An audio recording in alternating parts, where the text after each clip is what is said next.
Washington, D.C. just lost tons of residents last year, the biggest drop since the 1970s. But here's what nobody's talking about. Smart money is actually making moves right now because of it. I've watched this market for almost a decade, and what's happening isn't a crisis, but an opportunity. There are 4 hidden forces driving this exodus that could put thousands in your pocket. And if you're not paying attention, you're already behind. Let me show you exactly what insiders know that you don't. The new IRS migration data just dropped, and honestly, what the data shows is pretty wild. It confirms exactly what we've been seeing on the ground for the last few years. During the pandemic years, about 15,000 people left DC. That's a big number of families and professionals that are deciding the city's just not where they want to build their future anymore. But what really stands out is the income loss. In that short window between 2020 and 2021, about $1.6 billion in income moved out with them. Think about what that means for property values, local businesses, the entire economy of a city that runs on movement and momentum. Even with these challenges, some areas, especially near metro stations, they've held their value for obvious reasons. But you know what's really interesting? The story behind those numbers tells us a lot about where this market is heading next. Stick around, we're going to dig into this a little later in the video. Now let's zoom out a bit. The total income that was left during that time adds up to over $3 billion. And what's really interesting is that about $1.3 billion of that went straight to the nearby suburbs like Montgomery County, PG County, Fairfax, Arlington, and Alexandria. The pattern was anything but random, and people were making deliberate moves toward communities that checked more boxes than DC itself did. So where are people going exactly? Prince George's County brought in around 5,000 new households, adding roughly $270 million in income. Montgomery County wasn't far behind, pulling in almost 4,000 households and more than $600 million. And Arlington added just over 2,000 households, bringing in about $250 million of income on its own. But here's the part that might really catch your attention. Arlington completely flipped after the pandemic. It went from losing people to gaining them and bringing in more income than it lost for the first time in years. That's a huge shift, and it tells us something big about what buyers value in today's market. And wait until you see what that means for home prices, because up next, the data reveals something surprising about where the real opportunities are for both buyers and sellers right now. The forces driving this migration are reshaping the entire market in ways that you probably can't even imagine. All right, now I'm going to walk you through those 4 big forces that have been changing the game over the last 5 years. Once you understand these, you'll start to see where the market's heading next and how to stay one step ahead. Force number 1 is the space to price reality that became impossible to ignore. DC kept getting more expensive while homes kept getting smaller.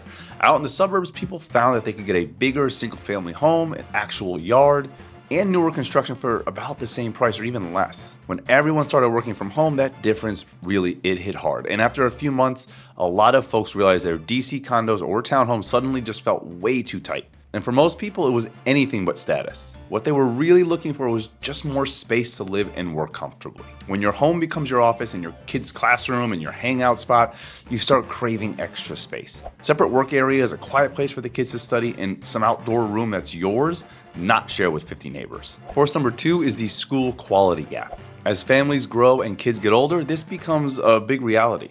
Fairfax and Arlington are still leading Virginia's public school rankings, while DC schools have made real progress since the pandemic, but they're not quite at that same level yet. Force 3 is the tax trade-off that catches a lot of people off guard.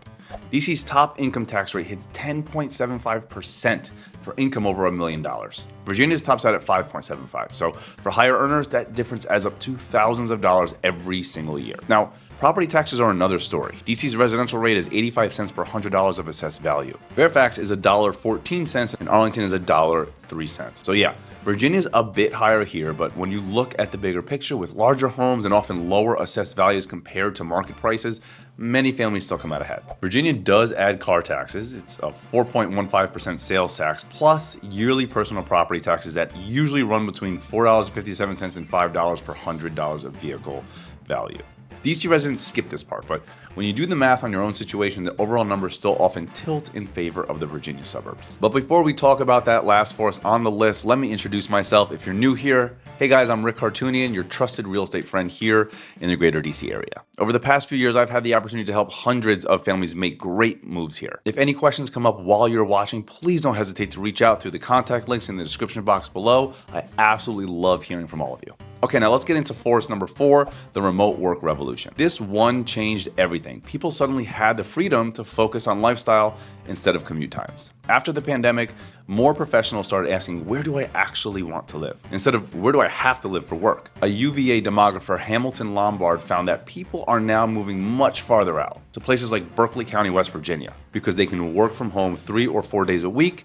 That kind of flexibility just wasn't possible before 2020. And that's the real story here. These 4 forces, space, schools, taxes, and remote work, are reshaping the housing market in completely different ways depending on which side of the river you're on. Okay, let's take a look at how this home migration is actually reshaping the housing market. I want to show you some numbers that tell the real story, how prices and inventory are moving on both sides of the Potomac. And honestly, most people haven't even noticed what's going on yet. While DC's seeing slower price growth, the suburbs are telling a completely different story. And when you see the data side by side, it's pretty eye-opening. DC's market has clearly slowed down compared to the suburban boom around it. As of September, prices in DC were down 3.8% year over year. It's pretty big. But inventory is where the change really shows. Supply in DC jumped about 40 to 50% this year alone. So buyers now have way more options than they've had in the last few years. The contract ratio sits around 0.5, which means there's way less competition than those crazy bidding wars we all remember from 2021 and 2022. In fact, May was the first time in almost 6 years that we saw over 10,000 homes on the market. And for sellers, that shift is huge. What worked 2 years ago, it can actually hurt you now. Arlington homes, for example, are selling about 2.9% below list price. Back in 2021, they were going 5 to 10% above. So what does that mean for you? If you're buying, you finally have some negotiating power again. If you're selling, you've got to be sharp. Your pricing and presentation need to be spot on. But out in the suburbs is a totally different picture. Fairfax City saw a 2% jump with a median price of $768,000. Loudoun County went up almost 2% to $785,000. Arlington climbed 1% to $805,000, and Alexandria rose 1.2% to $660,000. Those might sound like small numbers, but in a market this tight, every 0.1% counts. The suburbs are clearly outperforming DC. Buyers are paying more and still facing competition because demand out there hasn't slowed down, even with higher prices. Now, the premium suburbs are doing even better. Reston's sitting around 630%, up 1.5% year over year. And McLean is averaging about $1.4 million, up almost 4%. That McLean stat is the one to watch. It proves that high-end buyers are still willing to pay top dollar for the right spot. And what's really going on behind the scenes is that families leaving DC are now competing with each other for a smaller pool of desirable suburban neighborhoods. They're bringing DC salaries and expectations into markets that were already tight. That's what's pushing prices up and bringing back bidding wars in certain zip codes. Meanwhile, DC's got the opposite thing going on. More homes on the market, fewer buyers fighting over them. That puts pressure on prices and gives buyers real leverage. So if you understand how both sides of this market move, there are some rare opportunities right now. The biggest takeaway, the playbook from 2021 and 2022, it just doesn't work anymore. If you don't adjust your approach, you could leave money on the table for sure. Next, we're going to talk about exactly what buyers need to know to win in this new environment, including those metro proximity premiums that can totally shift your investment strategy. Okay, so let's talk about how buyers can win both here in DC and out in the suburbs as well. The rules have changed a lot over the past few years, and knowing how to play the game makes all the difference. If you're buying right now, you've got more negotiating power than you've had in a while, but it's not that simple. It only matters if you know where and actually how to use it. DC buyers are working in a completely different market than suburban buyers. Higher inventory gives you real leverage, something you don't get when you're up against 5 or 6 other offers. The contract ratio is, again, sitting around 0.5, which means fewer bidding wars and way less pressure to waive contingencies or throw crazy numbers just to compete. In places like Capitol Hill and DuPont Circle, inventory looks a lot healthier. That means you can slow down, take a breath, and find the right home, not just the first one that happens to check a few boxes. Capitol Hill's median price is about $900,000, which is down 2% year over year. DuPont Circle sits around $455,000, down around 1%. Right now, you can negotiate on price, ask for help with closing costs or repairs, and include fair contingencies that protect you along the way. Things that would have been laughed off during the pandemic market are back on the table. But of course, choosing DC over the suburbs comes with trade-offs. You're giving up some space, sure, but you're gaining walkability, culture, and convenience. DC was even named the best place to retire in 2025 by CNBC, which says a lot about the lifestyle that keeps people here. And Metro access, still one of the biggest value boosters in the region. Homes within a quarter mile of a Metro station, well, they sell for an average of 8.6% of a premium. That's about $8,640 more for homes within a mile. And the premium jumps roughly $1,600 for every 100 feet closer that you get. So what does that tell you? Buyers today care deeply about lifestyle, being able to walk to restaurants, hop on the Metro, and get around without relying on a car. That kind of convenience still carries real value. Now the suburbs, they have their own story. You've got everything from starter homes in South Arlington to luxury builds in North Arlington and McLean.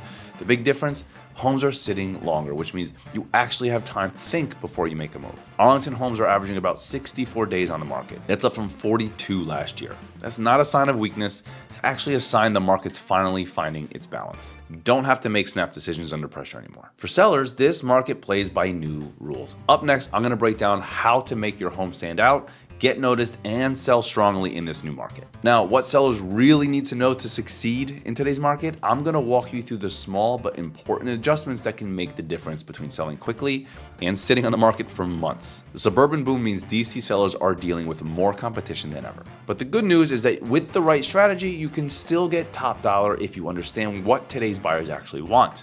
Now, you're also up against bigger, newer, more affordable houses in the suburbs. Buyers are comparing your place to what they can get in Fairfax or Arlington, where they often find more space for the same money. Those suburban markets are moving faster and attracting steady demand. With inventory higher, pricing your home right has never mattered more. Overprice it, and it'll sit while the other well-priced homes sell a lot quicker. The market is more balanced now, and buyers can afford to wait for the right property at the right price. Still, certain features continue to pull a strong interest. Homes near the metro stations, they keep that 8.6% premium as they did in DC. Updated interiors and recent renovations also help a ton. They make your home feel newer and help it compete with those suburban builds. When you price smart and present your home well, it can still sell fast and even draw multiple offers. But average homes with average pricing are taking longer to sell and often close below asking price. Look at Arlington, for example. Homes there are now selling for about 2.9% below list price, and days on market are up across the region. In Arlington, the average is now 41 days compared to just 23 before. It's not a weak market, it just means buyers have more options and more time to think. Strong long-term demand is still there for well-priced listings, but